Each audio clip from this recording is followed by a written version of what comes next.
Headlines पर।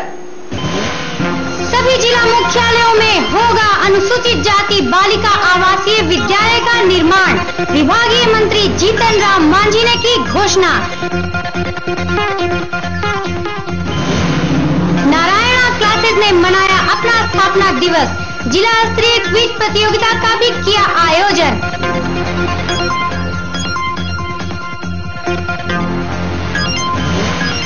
पोषण एवं पुनर्वास केंद्र की हुई शुरुआत, जिले के सिविल सर्जन ने किया उद्घाटन।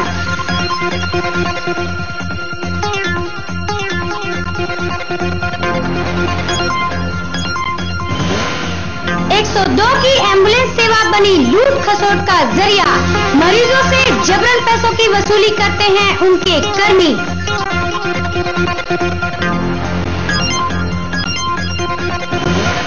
और 3 साल पूर्व नक्सलियों के विध्वंसक कार्यवाही में ध्वस्त देव प्रखंड के कार्यालय भवन का नहीं हो सका अब तक निर्माण, लोगों को हो रही है परेशानियां।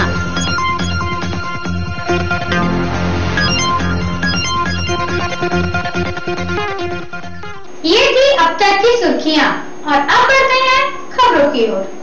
अनुसूचित जाति तथा जनजाति मामलों के मंत्री जीतन राम मांझी ने कहा है कि उनकी सरकार निचले वर्ग के लोगों के उत्थान के लिए कृत संकल्प है। यही वजह है कि सरकार सभी जिला मुख्यालयों में जल्द ही इनके लिए आवासीय विद्यालय खोलने जा रही है। देखते हैं यह रिपोर्ट। सूबे के सभी जिला मुख्यालयों में अनुसूचित जाति तथा जनजाति की बालिकाओं के लिए आवासीय उच्च विद्यालय का निर्माण कराया जाएगा। एक निजी समारोह में शिरकत करने औरंगाबाद के ग्राम भरौंधा आए अनुसूचित जाति एवं जनजाति मामलों के मंत्री जीतन राम मांझी ने कहा कि सिर्फ इतना ही नहीं, राज्य सरकार के पास इन वर्गों के छात्रों के लिए भी अनुमंडल स्तर पर आवासीय उच्च विद्यालयों का निर्माण कराए जाने की योजना है, जिसे शीघ्र ही अमल में लाया जाएगा। उन्होंने कहा कि इसके लिए सरकार ने राशि भी मुहैया करा दी है और जमीन चिन्हित होते ही कल्याण विभाग के द्वारा उनका निर्माण प्रारंभ करा दिया जाएगा। उन्होंने कहा कि अभी सिर्फ 80 ऐसे विद्यालय हैं जहां अनुसूचित जाति की बालिकाएं रहकर अपनी पढ़ाई पूरी कर रही हैं। अभी हमारे यहाँ शेड्यूल कास्ट के लिए, शेड्यूल ट्राइब्स के लिए 80 रेजिडेंशियल विद्यालय हैं, लेकिन हम लोगों की जो परिकल्पना है इस वित्तीय वर्ष में और आगे आने वर्ष में कि हर जिला मुख्यालय में बच्चियों के लिए यानी छात्राओं के लिए एक हम लोग रेजिडेंशियल उच्च विद्यालय निश्चित रूप में खोलेंगे। अभी सभी जगह नहीं है, अभी कुछ जगहों में है, लेकिन सभी जगह हम लोग छात्राओं के लिए उच्च विद्यालय खोलेंगे। उसके अलावा छात्रों का जहाँ तक सवाल है, हम लोग अनुमंडल स्तर पर अभी 80 हमने कहा, तो यहाँ पर अनुमंडल मात्र 80 नहीं है, तो हर अनुमंडल में हम लोग उच्च विद्यालय, आवासीय विद्यालय जिसको अनुसूचित जाति जनजाति के लिए उनको भी खोलेंगे। नारायणा क्लासेस ने आज अपना स्थापना दिवस मनाया। इस मौके पर संस्था ने जिला स्तरीय क्विज प्रतियोगिता का आयोजन कर रखा था, जिसमें जिले के उप विकास आयुक्त बतौर मुख्य अतिथि शामिल हुए। देखते हैं यह रिपोर्ट। शहर के सिन्हा कॉलेज के समीप स्थित जिले की सुप्रसिद्ध कोचिंग संस्था नारायणा क्लासेज ने आज अपना स्थापना दिवस मनाया। इस मौके पर संस्था ने जिला स्तरीय क्विज प्रतियोगिता का भी आयोजन कर रखा था। संस्थान द्वारा आयोजित इस कार्यक्रम में जिले के उप विकास आयुक्त बतौर मुख्य अतिथि शामिल हुए और दीप प्रज्वलित कर विधिवत इस कार्यक्रम का उद्घाटन भी किया। कार्यक्रम की शुरुआत संगीत के दौर से हुई और बाद में सवालों जवाबों के दौर में तब्दील हो गई।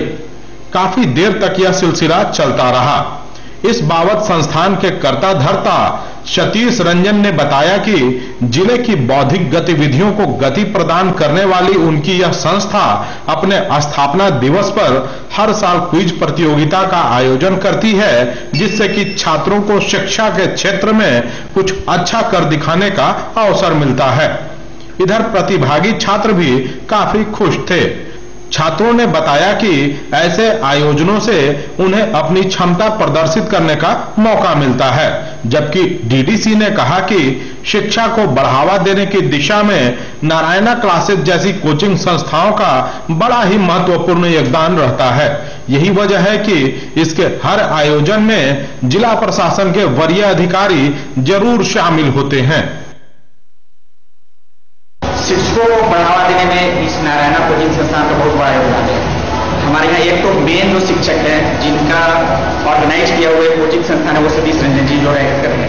ये जो क्यूज कंपटीशन हो रहा है उससे देहात के क्षेत्रों में पढ़ने की इच्छुक होंगे लोग इसे यहाँ पर देखने के बाद उन लोग के मन में भी आएगा जो यहाँ भाग लेंगे तो ठीक है, जो लोग यहाँ देखने के लिए भी आए उन लोग के अंदर भी आएगा कि हम पढ़े, यहाँ से पढ़ते पढ़ते और हम आगे की ओर मतलब अपना पढ़ाई तक जैसे पढ़ाई करेंगे पढ़ाई लाने की जिज्ञासा करेंगे अपने अंदर से या क्यूज कंपटीशन के माध्यम से। इसलिए यहाँ क्यूज कंपटीशन जो आज के युग में जो कॉम्पिटिटिव एग्जामिनेशन है वैसे परिवेश में कोचिंग संस्थानों का जो दिशा निर्देश मिलता है, जो गाइडलाइन मिलते हैं, जो जानकारी मिलता है, ग्रामीण क्षेत्र के बच्चे आते हैं और बच्चों को अगर दिशा निर्देश मिलता है तो कोचिंग संस्थान का काफी महत्वपूर्ण योगदान रहता है। सदर अस्पताल स्थित पोषण एवं पुनर्वास केंद्र का आज जिले के सिविल सर्जन ने विधिवत उद्घाटन किया। इस केंद्र के शुरू हो जाने से जिले के कुपोषित बच्चों तथा उनकी माताओं को पौष्टिक आहार देकर उन्हें सुपोषित तथा स्वस्थ बनाया जा सकेगा, ऐसी संभावना है। लंबे अरसे से बंद पड़े पोषण एवं पुनर्वास केंद्र की आज आखिरकार एक बार फिर से विधिवत शुरुआत हो ही गई। सदर अस्पताल स्थित इस केंद्र का उद्घाटन जिले के civil surgeon doctor P Bharti ने किया। गौरतलब है कि कुपोषित बच्चों तथा उनकी माताओं को पौष्टिक आहार देकर उन्हें स्वस्थ बनाने की नीयत से सरकार द्वारा संचालित यह योजना इस जिले में पिछले कई सालों से लंबित पड़ी थी, मगर आज इसकी एक बार फिर से शुरुआत हो जाने की वजह से ऐसी संभावना प्रबल हो गई है कि अब जिले के कुपोषित बच्चे इस केंद्र में रहकर स्वास्थ्य लाभ जरूर करेंगे। यह बताना जरूरी है कि 2 साल पूर्व इस केंद्र की शुरुआत यहां जरूर की गई थी और इसके संचालन का जिम्मा बनवासी केंद्र नाम की एक स्वयंसेवी संस्था को दिया गया था, लेकिन संस्था की लापरवाही और उसकी लूट खसोट की नीति की वजह से यह योजना धरातल पर नहीं उतर पाई थी। जो संचालित किया गया है इसका मुख्य उद्देश्य है कि समाज में जो कुपोषित बच्चे हैं, कुपोषित हैं जो बच्चे, उनको कुपोषण को दूर कैसे किया जाए और अगर कुपोषित हैं तो उनको कैसे डाइट दिया जाएगा, इसके लिए उनको 20 दिन तक यहाँ रखा जाएगा, 20 बच्चों को एक साथ में, और 20 दिन प्रत्येक दिन उनका खाने का शेड्यूल बना हुआ है। शुरू दिन आने के समय उनको वजन, हाइट, वेट सारा लिया जाएगा, प्रत्येक दिन कितना उनका ग्रोथ हो रहा है इसका प्रत्येक दिन मेजरमेंट होगा, और साथ साथ 20 दिन का जो हमारा अचीवमेंट होगा तो 50 ग्राम प्रतिदिन के हिसाब से उसका वेट बढ़ोतरी होनी चाहिए। अगर इस तरह का हो जाता है और उसको कोई बीमारी इस बीच में नहीं रहती है तो उसको यहाँ से मुक्त किया जाएगा। जितने दिनों तक बच्चा रहेगा, 6 महीने से लेकर के 5 साल तक के बच्चों को हम लोग उसके दायरे में रखें, और 20 दिन के बाद जब सही रूप से उनका ग्रोथ हो जाता है और सही रहता है तो उन बच्चों को फिर घर भेजा जाएगा।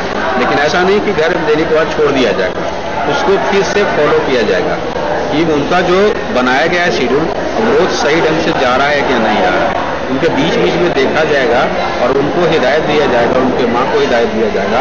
उसमें हमारी ANM, आंगनबाड़ी के जो सेविका हैं वो और आशा तीनों ही उनको देखभाल करेंगी, बीच में उनको कोई इस तरह का बीमारी भी नहीं।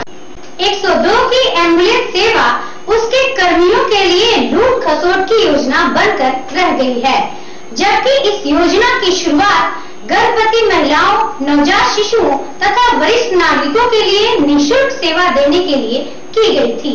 लेकिन एम्बुलेंस कर्मी इन मरीजों से भी जबरन पैसों की वसूली कर लेते हैं। पेश है हमारे संवाददाता विजय श्रीवास्तव की यह खास रिपोर्ट। चिन्हित श्रेणी के कुछ मरीजों को एम्बुलेंस की सुविधा निःशुल्क मिल सके, इस उद्देश्य से सरकार ने सूबे के सभी अस्पतालों में 102 एम्बुलेंस की सुविधा तो जरूर मुहैया कराई है, मगर एम्बुलेंस की यह सेवा उसके कर्मियों के लिए लूट का जरिया बनकर रह गई है। जी हां, प्रसव पीड़ित महिलाओं, नवजात शिशुओं, बीपीएल परिवार के मरीजों तथा वरिष्ठ नागरिकों को उनके घर से निःशुल्क अस्पताल तक पहुंचाया जा सके, इस नियत से यह योजना शुरू तो जरूर हुई, मगर वास्तविकता है कि इस योजना का लाभ उन्हें नहीं मिल पा रहा है। कम से कम औरंगाबाद के सदर अस्पताल में तो इस योजना की कुछ ऐसी ही दशा है। 102 की सेवा के तहत जो एम्बुलेंस यहां उपलब्ध कराई गई है और जिन कर्मियों को इसके संचालन की जिम्मेवारी सौंपी गई है, उनकी मनमानी की वजह से निःशुल्क मिलने वाली इस सेवा के लिए भी उन्हें पैसे चुकाने पड़ रहे हैं। अक्सर ऐसे मामले देखने सुनने को मिल जाते हैं। आज भी प्रसव पीड़ा से जूझ रही एक महिला के साथ कुछ ऐसा ही हुआ, जब चिकित्सकों ने सदर अस्पताल से उसे गया रेफर कर दिया। कागज वो सब लगवा दिया, इसके बाद रोड पर ले आया साथ गाड़ी पर बैठा करके, और वहाँ आन के पैसा मांगने लगा। पैसा नहीं दिए, दे रहे थे मतलब कि फ्री में आता है गाड़ी, तो वो बोलने लगा कि बाप के नौकर हली तो हर हम पैसा लाने वाला, पैसा नहीं देगा, दो पैसा देता है कि नहीं देता है। फिर हम लोग वहाँ रोगी छटपटा रहा था, तो उससे पाई में हम लोग कहे कि 1000 रुपया कोची देख रहा है तू, पैसा तो निकाल करके, अरे तेरे सब बोलने लगा। तो उसमें पैसा फिर हम लोग निकाल के दे दिए उसको और का, लेकिन हम कहें कि हम मालूम करेंगे पैसा लगता है कि नहीं लगता है इसे। इसके बाद फिर वो पैसा लिया और गाड़ी खोल के चलते रहा। हालांकि इस बारे में जब एम्बुलेंस की देखरेख करने वाले अधिकारी से बात की गई, तब उन्होंने मामले की जांच करने तथा दोषी पाए जाने पर उन कर्मियों पर आवश्यक कार्रवाई करने की बात जरूर कही। नहीं, ऐसा कोई भी एम्बुलेंस स्टाफ ऐसा दुर्व्यवहार नहीं कर सकता। जो भी किया करेगा उस दोषी पाए जाने पर उसको तुरंत हटाया जाता है। ऐसे पे क्या किया जाना? ऐसे भी उस मामले को पूरा जांच कर लिया जाएगा, जांच करने के बाद उनको हटा दिया जाएगा। आगे क्या? आगे इनके विरुद्ध क्या? आगे इनके विरुद्ध इनको हटा दिया जाएगा।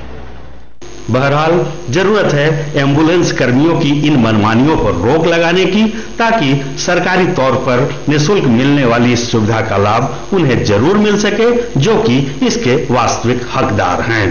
न्यूज एबीडी के लिए जिला मुख्यालय औरंगाबाद से विजय कुमार श्रीवास्तव की रिपोर्ट। नक्सली हमले में 3 साल पूर्व पूरी तरह ध्वस्त हो चुके देव के प्रखंड कार्यालय का भवन अब तक नहीं बन सका है। ऐसे में आम जनों को तो काफी दिक्कतें हो ही रही हैं, वहां पदस्थापित कर्मियों को भी परेशानियां उठानी पड़ रही हैं। देखते हैं हमारे संवाददाता रुपेश की यह खास रिपोर्ट। 21 अप्रैल 2009 की रात भाकपा माओवादियों द्वारा की गई विध्वंसक कार्रवाई में 100% ध्वस्त हो चुके देव के प्रखंड कार्यालय भवन का अब तक निर्माण नहीं कराया जा सका है। ऐसे में वहां पदस्थापित कर्मचारियों को अपने अपने दायित्वों के निर्वहन में दिक्कतें तो हो ही रही हैं, सबसे ज्यादा परेशानी तो उन ग्रामीणों को होती है जो यहां अपना कोई विभागीय काम कराने आते हैं। बैठने का कोई निश्चित स्थान नहीं रहने के कारण यहाँ के कर्मी कभी पेड़ के नीचे तो कभी मंदिर के बरामदे में बैठकर काम करते हैं। वहीं दूसरी तरफ किसी काम को लेकर प्रखंड कार्यालय पहुंचे ग्रामीणों को इन कर्मचारियों का पता लगा पाने में ही नाको चने चबाने पड़ते हैं। सप्ताह 10 दिन दौड़ने के बाद कर्मियों से यदि मुलाकात हो गई तब तो ठीक है, अन्यथा थक हार कर उस काम को ही भूल जाना बेहतर समझते हैं यहाँ के ग्रामीण। और कब से इसी टूटी हुई बिल्डिंग में कार्यालय चल रहा है। कर्मचारियों को, यहाँ के सहायकों को बैठने का जगह नहीं है। हम लोग प्रखंड विकास पदाधिकारी, अंचल अधिकारी दोनों जो है एक आवासीय बिल्डिंग है, उसी में हम लोग अपना अपना कार्यालय बनाए हुए हैं और यहीं से कार्य का निष्पादन कर रहे हैं। प्रखंड कार्यालय देव को नक्सलियों ने विगत कुछ वर्ष पहले विस्फोट कर उड़ा दिया था, जिसके कारण आम जनता को इतनी कठिनाइयों का सामना करना पड़ रहा है कि ना किसी पदाधिकारी से भेंट हो रहा है, ना किसी कर्मचारी से भेंट हो रहा है। 10 दिनों से मैं खुद दौड़ रहा हूं आवासीय बनाने के लिए, लेकिन न तो कर्मचारी मिल रहे हैं न पदाधिकारी, क्योंकि कोई स्थान ही नहीं है। जब तक बिल्डिंग नहीं बनेगा, भवन नहीं बनेगा, न कोई पदाधिकारी मिलेंगे और न कर्मचारी। पता नहीं सरकार के पास इसके लिए कोई योजना भी है या नहीं है। जनहित में जल्द से जल्द सरकार को चाहिए कि प्रखंड विकास पदाधिकारी का कार्यालय और कर्मचारियों के बैठने का कार्यालय का व्यवस्था करा दिया जाता, ताकि जनता को सुविधा हो और किसी प्रकार की परेशानी का सामना करना नहीं पड़े। इस बारे में जब सूबे के सहकारिता मंत्री तथा स्थानीय विधायक रामाधार सिंह से बात की गई, तब उन्होंने कहा कि देव तथा औरंगाबाद ब्लॉक के कार्यालय भवन के निर्माण की प्रक्रिया शुरू कर दी गई है और इसकी जिम्मेवारी consultant agency Lal and sons को दे दी गई है। उन्होंने कहा कि कंसल्टिंग एजेंसी के द्वारा एस्टीमेट बनाकर सुपुर्द करते ही निर्माण कार्य प्रारंभ करा दिया जाएगा। देव प्रखंड, हमारे विधानसभा क्षेत्र के देव और औरंगाबाद दोनों प्रखंड और अंचल कार्यालय जर्जर स्थिति में है, जिसका ग्रामीण विकास विभाग द्वारा स्वीकृति मिल गया है। कंसल्टेंट भी बहाल हो गया है, कंसल्टेंट का रिपोर्ट भी बन के चला गया है। अब पूरा देव प्रखंड और औरंगाबाद प्रखंड के प्रखंड कार्यालय, अंचल कार्यालय, हमारे जितने स्टाफ हैं उनके रहने, कर्मचारियों के रहने के लिए अब पूरा परिषद के निर्माण कराने की योजना है और जिसके लिए कंसल्टेंट रिपोर्ट देगा, साथ में स्वीकृति होगा, टेंडर होकर उसके निर्माण होगा। बहरहाल देखना यह दिलचस्प होगा कि कंसल्टिंग एजेंसी कब अपना रिपोर्ट देती है और कब इन भवनों का निर्माण कार्य प्रारंभ होता है। वैसे जब तक यह भवन नए सिरे से बनकर तैयार नहीं हो जाता, तब तक यहाँ के लोगों को मुश्किलों से दो चार होना ही पड़ेगा। न्यूज एबीडी के लिए प्रखंड मुख्यालय देव से रुपेश कुमार की रिपोर्ट। न्यूज एबीडी में फिलहाल इतना ही। हमारी पूरी टीम को दीजिए इजाजत। नमस्कार।